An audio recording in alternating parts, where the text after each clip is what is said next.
Hello बच्चों, कैसे हैं आप सब। उम्मीद है कि आप अपने घरों में स्वस्थ और सुरक्षित होंगे। बच्चों, इससे पहले के अध्याय में हम लोगों ने अविकारी शब्द पढ़े थे। अविकारी शब्दों के भेदों में ही हम लोगों ने समुच्चय बोधक भेद पढ़ा था। आज हम लोग उसी समुच्चय भेद का गहन अध्ययन करेंगे। समुच्चय बोधक अव्यय जो शब्द दो शब्दों, वाक्यों और वाक्यांशों को जोड़ने का कार्य करते हैं उन्हें समुच्चय बोधक कहते हैं। अव्यय के बारे में हम सब पहले से ही जानते हैं कि अव्यय वे शब्द होते हैं जिनमें लिंग, वचन, काल और कारक में परिवर्तन करने पर भी उनके रूप में परिवर्तन नहीं होता है। तो समुच्चय बोधक भी उसी तरह के ही अविकारी शब्द होते हैं, जैसे इसलिए, किंतु, परंतु, तथा, और, ताकि, अतएव आदि। ये सारे के सारे शब्द समुच्चय बोधक अव्यय शब्द कहलाते हैं। समुच्चय बोधक अव्यय के दो भेद होते हैं, एक समानाधिकरण और दूसरा व्याधिकरण। तो आइए दोनों भेदों के बारे में और जानकारी प्राप्त करते हैं।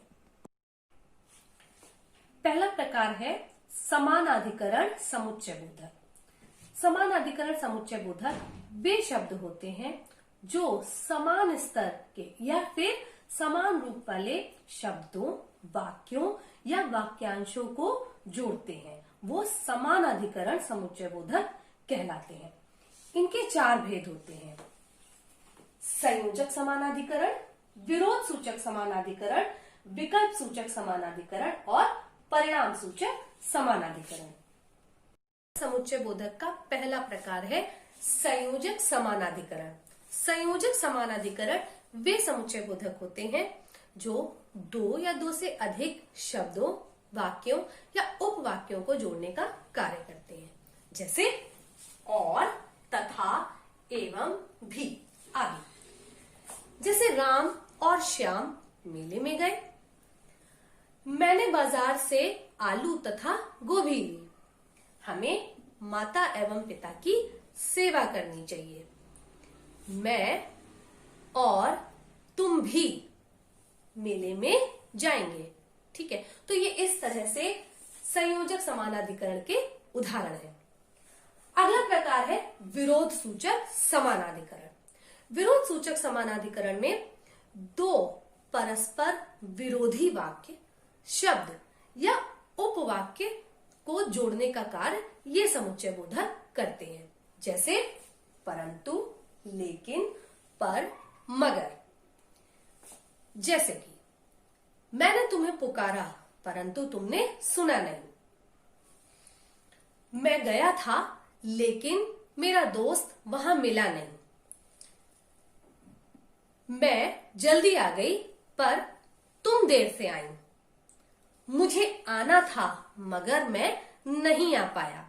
आप देख रहे हैं इनमें जो भी दो वाक्य हैं ये परस्पर विरोधी वाक्य हैं। तो इस तरह से जो विरोध सूचक समानाधिकरण है ये परस्पर दो विरोधी वाक्यों को, उपवाक्यों को जोड़ने का कार्य करते हैं।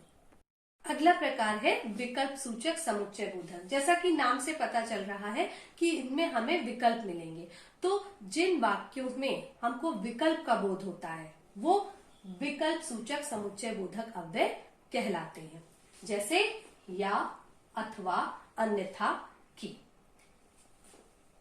तुम या तो फल ले लो या फिर सब्जियां ले लो, दो विकल्प मिल रहे हैं। अन्यथा, जैसे थोड़ा तेज चलो अन्यथा बस छूट जाएगी।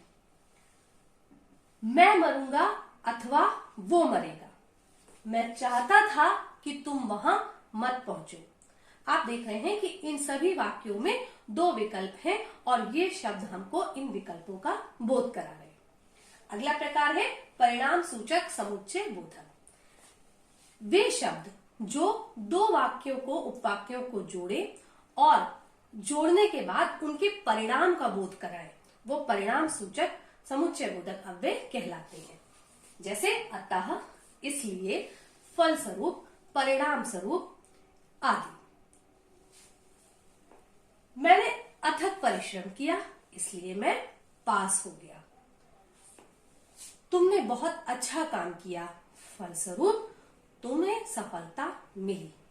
मैं बच्चा हूं अतः ये काम नहीं कर सकता। तो ये अतः इसलिए फलस्वरूप दो उपवाक्यों को जोड़ने पर जो परिणाम प्राप्त हो रहा है उसका बोध करा रहे हैं। अगला प्रकार है व्यधिकरण समुच्चय बोधक। व्यधिकरण समुच्चय बोधक वे शब्द होते हैं जो किसी वाक्य के प्रधान तथा आश्रित उपवाक्य को जोड़ने का कार्य करते हैं। वे व्यधिकरण समुच्चय बोधक कहलाते हैं। ये चार तरह के होते हैं, या इनके चार भेद होते हैं। पहला कारण सूचक, दूसरा संकेत सूचक, तीसरा उद्देश्य सूचक और चौथा स्वरूप सूचक। समुच्चय बोधक अव्यय का पहला प्रकार है कारण सूचक अव्यय। कारण सूचक समुच्चय बोधक वे शब्द होते हैं जो किसी कार्य के होने के कारण का बोध कराते हैं। इसमें पहला जो कार्य होता है वो दूसरे कार्य का समर्थन करता है, जैसे क्योंकि, ताकि, जो कि आदि। जैसे तुम अभी वहां नहीं जा सकते हो क्योंकि तुम अभी बच्चे हो।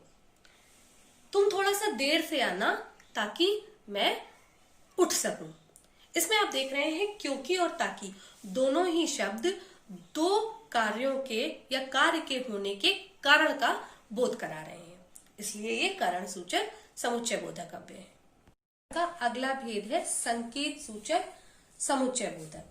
जिन शब्दों से वाक्यों में शर्त या संकेत का बोध होता हो वो संकेत बोधक या संकेत सूचक समुच्चय बोधक कहलाते हैं। जैसे यदि, तो, तथापि। जैसे यदि मैं मथुरा गया तो वृंदावन अवश्य जाऊंगा। वह विनम्र है तथापि क्रोधी। तो इनसे आप देख रहे हैं कि किसी इन वाक्यों में शर्त या संकेत का पता चल रहा है। अगला भेद है उद्देश्य सूचक समुच्चय बोधक। ऐसे शब्द जो दो वाक्यों को जोड़कर उनका उद्देश्य प्रकट करते हैं वो उद्देश्य सूचक समुच्चय बोधक अव्यय कहलाते हैं। जैसे ताकि, जिससे कि। तुम अच्छा काम करो जिससे कि तुम मुझे अच्छे लगो।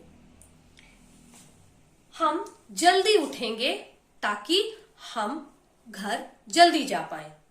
तो आप देख रहे हैं इन दोनों ही वाक्यों में किसी उद्देश्य का पता चल रहा है कि है स्वरूप सूचक समुच्चय बोधक।